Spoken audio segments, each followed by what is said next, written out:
Bismillahirrahmanirrahim. What aspects of culture does Islam reject, and what aspects of culture are accepted in Islam? Bismillahirrahmanirrahim.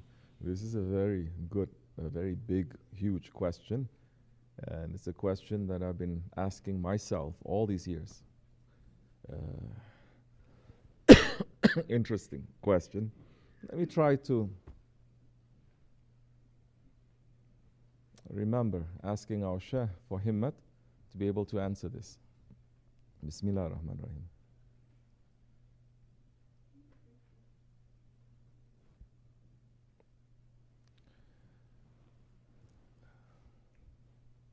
The first and the only religion that came to this world is Islam. Islam is the same religion that has been brought down to all prophets throughout history. When these prophets brought down Islam, maybe in different words, different languages, definitely, after they have passed, the messages get changed, some get corrupted, some deviated. But everything is coming from one.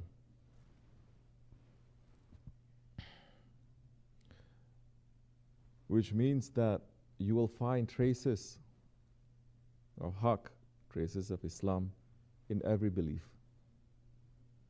Because the root of all beliefs is Islam. Cultures come out of groups of people that throughout history they have been led by prophets and then later supported by the kings. And every culture has Islam in it as well. And every culture also has traces in it that is not Islam. Islam, whether from all the earlier prophets or Islam according to the last Prophet ﷺ. Even with the last Prophet ﷺ, Islam was brought to this world in the culture of the Arabs in Hijaz, particularly in Mecca and Medina. And even in that culture of Mecca and Medina, which the Prophet ﷺ belonged to, there were many aspects of that culture, the culture that the Prophet belonged to, that is not Islamic. Burying children, for instance. Tyranny. It was also cultural to not even believe that the man who has died is going to come back again, resurrection. And the Prophet ﷺ then came, as he did with the earlier revelations, to confirm certain things and other things, to say, this is not good. This is not coming from your Lord. This is not coming from Haqq. This is coming from your ego or things that you've made up. And I'm here to remind you what you have forgotten, as the Quran says over and over again. The Quran is called a reminder. So, then who decides what is Islamic or not? This is important. It's a little bit hard for us to understand this issue of culture, Islamic culture, non-Islamic culture, what Islam means in each culture now, because this is Akhir Zaman. We're not living in the time of clarity as it is during the time of the Khilafat, as far as culture is concerned. Especially we're talking about the Ottoman Caliphs. Because during the time of the Ottomans, there were specific cultures that people belonged to, and the state did not interfere into your culture or your religion.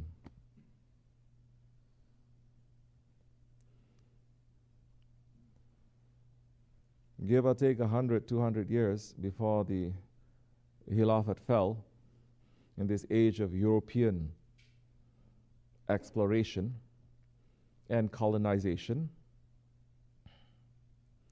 then this issue of culture becomes upside down. Because you have a group of people who deem themselves superior in every way. Intellectually, they have to find a reason. Spiritually, they have to find a reason also to say we're superior.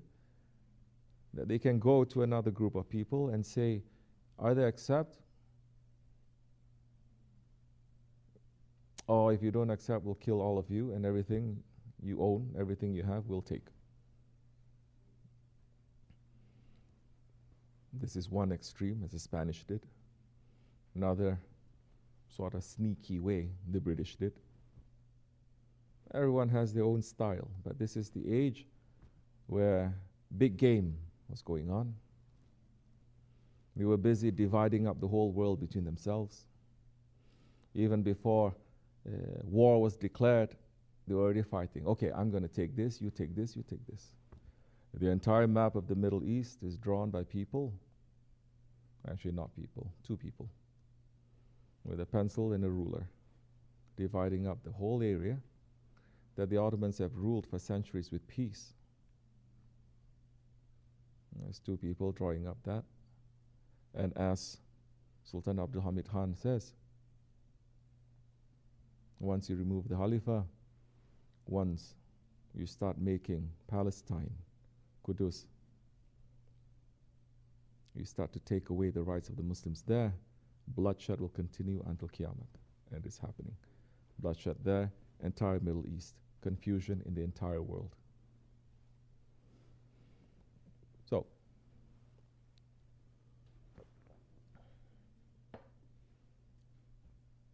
now everyone is mixed up. Let's talk about culture first. Everyone is mixed up. There are more people speaking English in India than in Europe. Yes.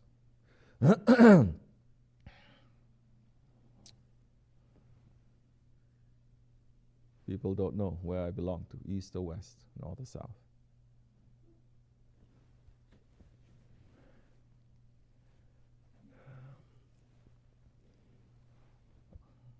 Those who have been colonized, very difficult for them to get back up again.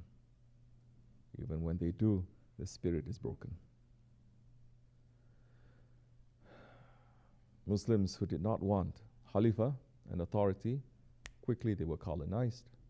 And only yesterday, they managed to shake off the French, the British, and those countries. They're still connected to those countries, but they're not connected to each other. And there's no more sense of a Muslim unity, of a Muslim polity, of a Muslim ummah anymore. They say, we're free, this is okay. Every Muslim country must take out its own flag. No. There's only one flag amongst the Muslim countries, that's the flag of the Holy Prophet. That flag, they've taken down, folded up, and put it away. So now the Muslims can never come together to do anything effective.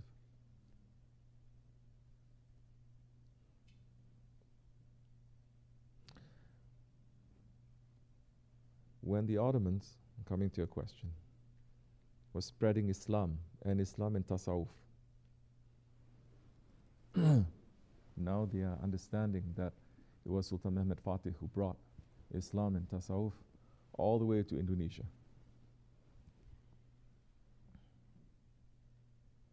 Before they sent anyone there to talk about Islam or Tasawwuf, it is not like what the history books are telling us. Islam is brought by businessmen, merchants, who just to buy and sell, they happened to convert some people, and miraculously everyone became Muslim. They want to put down the Muslims, number one, making them to look greedy and dunya, and that there is no real organization, intelligence, and concerted effort by the Muslims to spread the teachings of the Holy Prophet ﷺ. If the Prophet ﷺ, in his own time, not when he was most powerful, no, he was still young. In Medina, one of his first actions was, when they invited him, to send the Nama-e Sharif to all the kings of the world, saying, I am the Prophet of Allah, I am bringing the last religion, accept us. accept Islam. If the Prophet was doing that at that time, don't you think throughout history the Muslim rulers would want to know what to do to spread? Now they're uncovering, they're saying there are tombs of Sahabe-Kiram all the way in China, all the way in Malaysia, all the way, yes, even in the Americas. What were they doing? What were the Sahabis doing? And since that time, the Tabi'ins, how about the Tabi'ins? Sending over and over again for them to come. So many, for them just to be buried in these lands, so that opening the portal to paradise and opening the portal to truth. And the people, maybe not then, but maybe 100 years, maybe 500 years later, to accept Islam, as we see this phenomenon happening in this continent.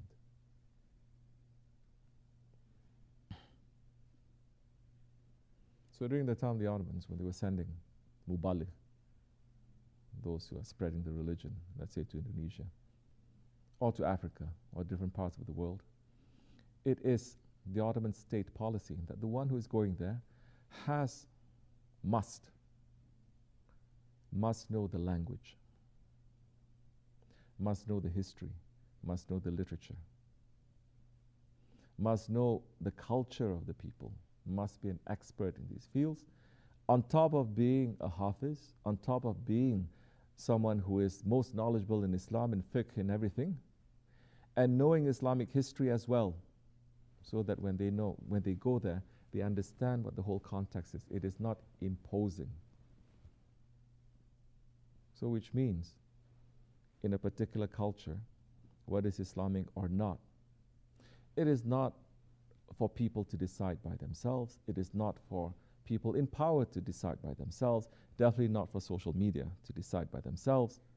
But this is something that the Khalifa himself has to be involved in, together with the Shaykhul Islam, together with the alims and the ulamas and the awliyas. So they will send to China, they will send to Africa, they will send to Asia. And certain things will be accepted and other things will not be accepted. And this is signed off by the Shaykhul Islams, because they are going to be responsible for that dunya and akhirat. But it doesn't mean that there are certain things that is accepted in China is going to be accepted in Africa. No, there are certain things in Africa that is unique to its own history, to its own culture. There are certain things in India that is unique there. You're not going to find this flat uniformity. As you see, people who think it is Islamic in these days want you to do. You're a Muslim, you have to wear this. You have to speak like this. Mostly they say you have to wear the jalabiyah, cut off at the ankles, of course. And you have to wear this, you have to do this, you have to do that according to the Arabic style. There is no one uniform Arabic style, by the way.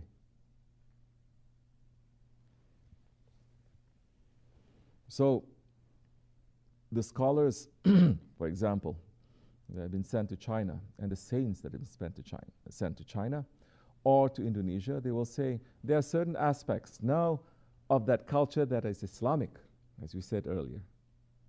They will take out those aspects and that will be expanded. There are certain things that is against Islam in spirit and also in its practice, and those are the things that are not going to be looked at so much. Then there are some countries that they're able to carry the Shariat and the fiqh better, they'll give it to them. There are some countries that is not so much. And the saints and the awliyas and the scholars are saying it is okay for now. That is also okay. It is not for us now to judge so much. So you'll see different adherences to Islam, Islamic fiqh, or Islamic spirituality. You'll see the difference from each country, each nation. Those who are able to carry it more is given to them.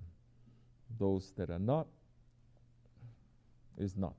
But the roots are there and it's strong, and there is always constant communication because of the Hajj, because of the Silk Road, because of everything else that will keep on feeding these new communities with what is real and what the Sultan and the Alims would want the communities to be.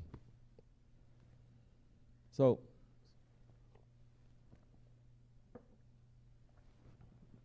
now what? Now what? Now, so many people are saying we have to have a new Islam. This is Islam in America. So we have to have, just like Islam in China, they have their own style. So we have to have our own style. But they forget that Islam in China had their own style because it was supported by the Khalifa, supported by the Alims and the Ulamas, and supported by the Awliyas. You want this new style here in America, or in England, or in Europe, or anywhere else. Who is sanctioning this? Who is deciding? Anyone can decide. Of course, it's come to that. We don't have to have a Khalifa. That's why there's chaos now. One group is going to say this, one group is going to say that. So, without real spiritual direction, it's going to be chaos. And now, what was the last ruling Khalifa?